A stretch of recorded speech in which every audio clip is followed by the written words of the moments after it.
Assalaamu calaykum asxaabtayda waani islaami dhammaantiin maasha allah maanta waxaa noo wadaa ma jeceshahay alla inuu ducadaada aqbalo waqtiyada oo ugu wanaagsan oo ducooyinka la aqbalo waqtiga habeenkii 9 saac mise 8 saac oo habeenimo 10 saac rasuulku wuxuu yiri habeenkii xilligii dambe albaabada samada way furan yihiin alla wuxuu dhahayaa yaa wax i weydiisanaya aan siiyaa yaa wax iga magan galaya aan ka magan galaa xilligaas laba qof ducadooda lama aqbalo waa qofka zinaysta oo jirkiisa ka ganacsada iyo qofka xaaraan quuta oo xaaraanta cuno waqtiga labaad oo ducada la aqbalo waqtiga u dhaxaysa aadaanka iyo aqanka salaad kasta rasuulka sallallahu calayhi wasallam wuxuu yiri ducada u dhaxaysa aadaanka iyo aqanka lama soo celiyo xilligaas ducadaas qodobkeena saddexaad oo ducada la aqbalo waa xilliga roobka uu da'ay rasuulka sallallahu calayhi wasallam wuxuu yiri laba duco lama soo celiyo ducada xilliga roobka da'ay iyo ducada xilliga aadaanka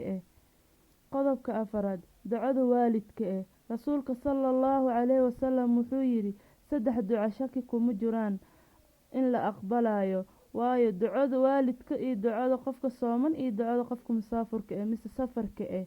qodobka shanaad oo ducada la aqbalo waqtiga qofka uu sujuudsan yahay rasuulka sallallahu calayhi wasallam wuxuu yiri qofka alla ugu dhow yahay xilliga sujuuda alla xilligaas wax weydiista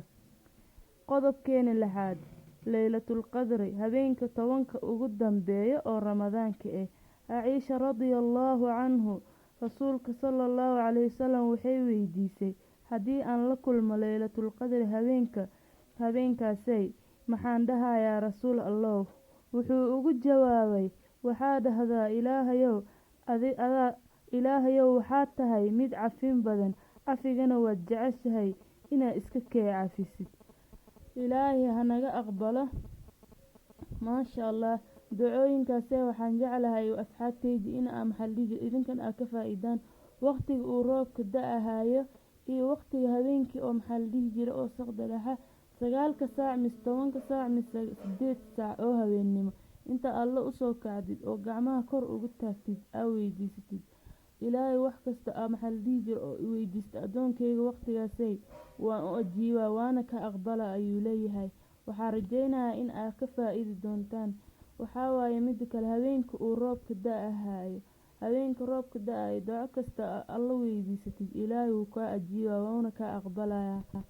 waqtiga aadaanka iyo aqanka u dhaxaysa ducadana waa la ajiibaa salaada aadaanka iyo aqanka u dhaxaysa ducada in aad badisaan isku dayo ducada waalidka sidoo kale ayadana waa la ajiibaa rasuulka sallallahu calayhi wasallam wuxuu yiri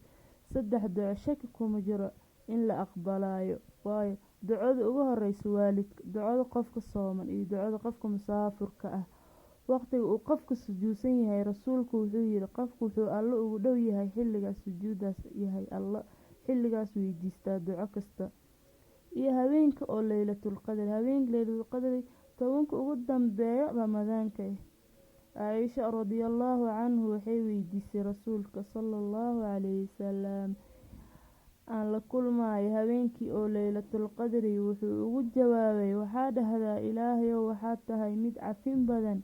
cafigana waad jeceshahay iska cafi maasha allah waa duco waqtiyada oo ducada la aqbalo walaalayaal si fiican ugu fiirsada kana faa'iideysta waqtiyada barakeysan haddana bil ramadaan ayaa ku jirnaa insha allah waxaan rajeynayaa in aad ka faa'iidi doontaan habeenka roobku da'ahay ha moogaanin in aad duceysatid haddana bil ramadaan ayaa lagu jiraa sujuud kasta inaa alla weydiisid waxa jeceshahay amuura intuu alla kuu sahla culeyska ku saarana intuu alla uu ka qaado habeenaha oo oo 10 dambe oo ramadaankan waxa ku dadaashaan insha allah intuu ilaahay laylatul qadri la kulmin doono ilaahay waxa jeceshahay weydiiso oo gacmaha kor ugu taag ilaahayna hanaga ajiibo ilaahay ducada wuu aqbalaa qofku ka aqbalina maalinta yawmal qiyaama ayuu ka jazaa'inayaa hadihin allah mar badan ayaa wax weydiistay igama aqbalin sharku soo socota taa waa laga xijaabayaa waxaan rajeynayaa in kale aad si fiican u fahantaan waqtiyada oo ducada la aqbalo. Ilaahay hanaga dhigo kuwa ducadooda laga aqbalo. Wabillaahi kariim. Waxaynu leeyahay asxaabtiina la wadaago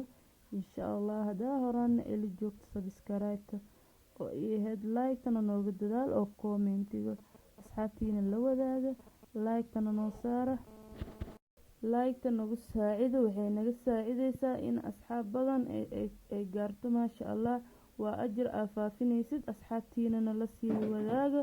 oo maasha Allah oo usii shargaray iyagana ka faa'iidaana waxa aad jeceshahay ruux walaalkaana la jeclaa. waxaynu leeyahay sidaas iyo fi amaanillah. soona dhawaada ramadaan kariim, ramadaan mubaarak.